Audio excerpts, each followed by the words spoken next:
మీ మనసులో అనుకున్నదే బయటకు చెప్పండి. చెప్పిందే మనసులో అనుకోండి.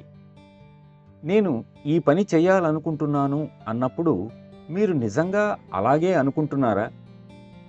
నేను స్వచ్ఛంద సేవకునిలా పని చేద్దామనుకుంటున్నాను అని అన్నప్పుడు నిజంగా మీరు మీ మనసులో అలాగే అనుకుంటున్నారా?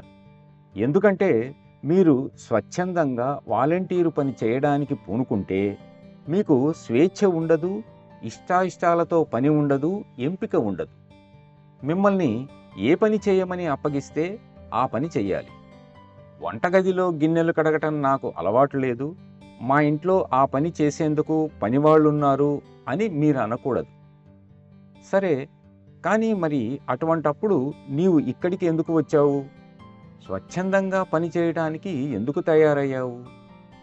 స్వచ్ఛందంగా అంటే నా శరీరం, నా మనస్సు అన్నీ నీ ఆధీనంలో ఉంచుతున్నాను, నీ ఇష్టం వచ్చినట్లు నన్ను వాడుకో అని చెప్పినట్టు.